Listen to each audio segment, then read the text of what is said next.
age de forma criativa, que é o que eu acho que falta muito no aluno que eu venho observado, pelo menos a possibilidade dele ser criativo, porque muitas vezes o professor não está interessado na criatividade do aluno a partir da perspectiva que ele acha que o conhecimento é vertical. Então, o que o aluno pode me ensinar se eu sou o professor? Então, essa massa crítica ela pode muito bem fomentar o setor privado, tanto jurídico quanto não jurídico, porque, obviamente, nem todos que cursam a faculdade de Direito necessariamente serão advogados ou trabalharão como advogado ou utilizarão diretamente da ferramenta jurídica, mas podem, enfim, ter um arsenal de possibilidades, e também fomentar essa massa crítica no setor público, seja ele jurídico ou não jurídico, quando, enfim, através da globalização, há toda uma abertura para o trabalho, enfim, hoje não mais tão segmentado, hoje se pode não só estudar no exterior, se pode também trabalhar, talvez não seja tão fácil, mas essa possibilidade existe, e talvez impensável há alguns anos atrás. Como é que eu pretenderia ver esse jogo divertido, ou algumas dessas falhas alcançadas? Daí justamente o meu plano, primeiro identificar quais são esses problemas de conteúdo e de método intrinsecamente conectados, e depois propor algumas alternativas para solucionar essas falhas. Aí a minha primeira pergunta, eu não vou abordar tudo esse slide, porque ele fundamenta, na verdade, um trabalho que eu comecei a escrever agora, que ainda está em desenvolvimento, não está pronto, onde eu uso uma metodologia de pesquisa empírica, que é uma das, enfim, se trabalhar essa metodologia de pesquisa mesmo, uma das coisas que eu estou tentando trazer para o direito aqui na faculdade, justamente utilizar de método das ciências humanas, muitas vezes esquecidos, onde os advogados muitas vezes, ou os, enfim, formadores, tentam um método do convencimento que muitas vezes eu não acho que seja o mais científico. Então, essa metodologia me permite essa abertura. A pergunta de partida, então, para esse primeiro ponto, identificar os problemas de conteúdo, é se o conteúdo efetivamente define o método, e a minha resposta, pelo menos a minha hipótese favorita é que esse conteúdo, ou seja, a perspectiva, ou a ideologia, ou a teoria do professor, ela vai certamente definir o método que ele vai, consequentemente, aplicar. E depois tem a teoria que eu não vou investigar. Bom, quais são esses principais problemas? E isso talvez seja bastante batido e não é necessariamente uma novidade para nenhum de nós.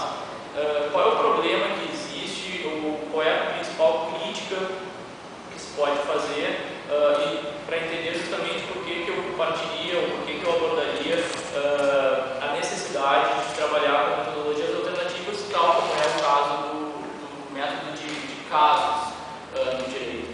E o primeiro problema de método, eu diria, que tem influência direta no conteúdo e vice-versa, é esse sistema vertical de ensino-aprendizagem, ou seja, esse sistema titulado, como na verdade. Porque o que eu observo da minha própria experiência como aluno, que eu vejo muitos colegas fazendo em sala de aula, é justamente esse sistema vertical, ou seja, o professor ele começa a aula, ele ensina, ele passa o conteúdo, o aluno anota, geralmente esse conteúdo é bastante exaustivo e ele é cobrado na prova se ele conseguiu memorizar corretamente o que foi passado para ele. Aí a pergunta é, essa é a melhor opção, ou essa é a única opção? Porque talvez para alguns propósitos pedagógicos essa seja a única possibilidade, mas para outros ela certamente não é. E se a minha proposta é justamente instigar a criatividade, a reação do aluno, esse tipo de pedagogia para mim não serve. Por quê? Porque eu consigo pensar em 3 pontos automaticamente afetados por esse sistema vertical de ensino-aprendizagem. O primeiro ponto é a própria concepção de direito. Geralmente, quem adota essa concepção, essa metodologia de ensino, tem como seu próprio conteúdo o direito como um modelo efetivamente científico e um modelo fechado. Por quê? Porque, enfim, as normas estão todas relacionadas, geralmente são até dogmáticas,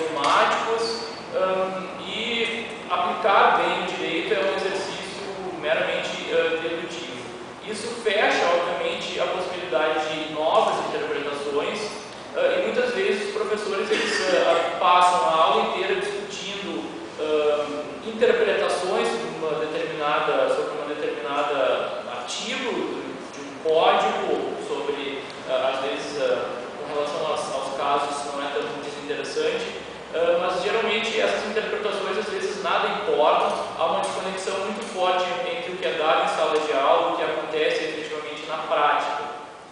O segundo ponto que surge dessa minha análise é a própria postura do professor. Como é esse professor tradicional?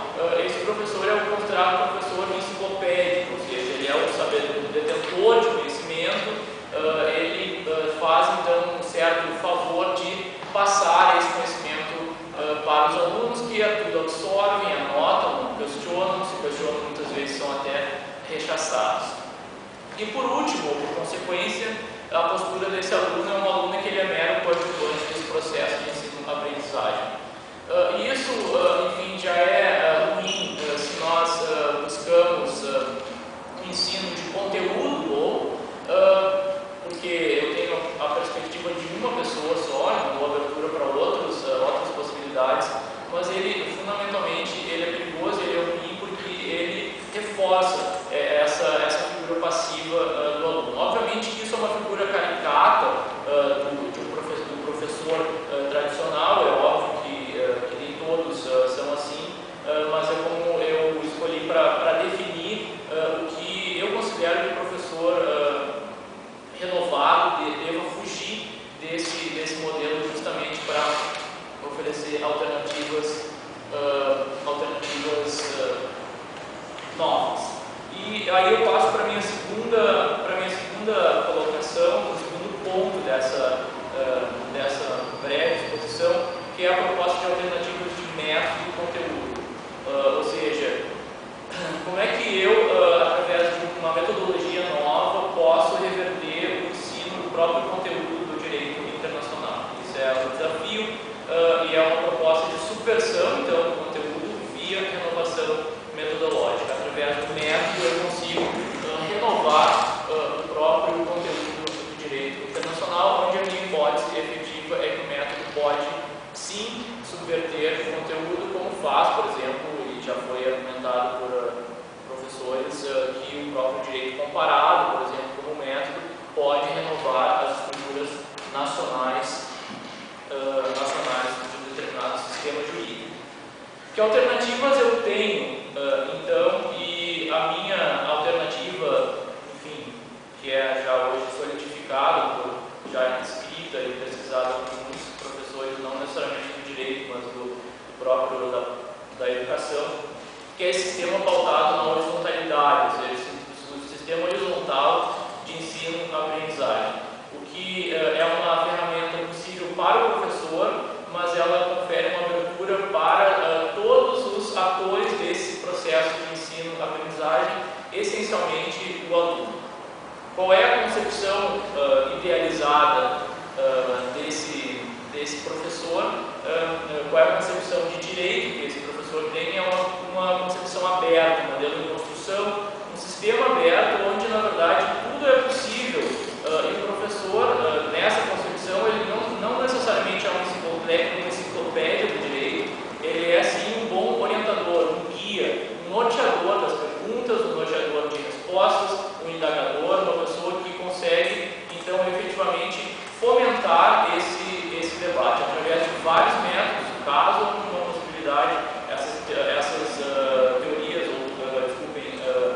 essas práticas de utilização de arte, de literatura, são todos métodos possíveis de trabalho horizontal com o aluno, onde a participação do aluno é efetivamente uma participação ativa.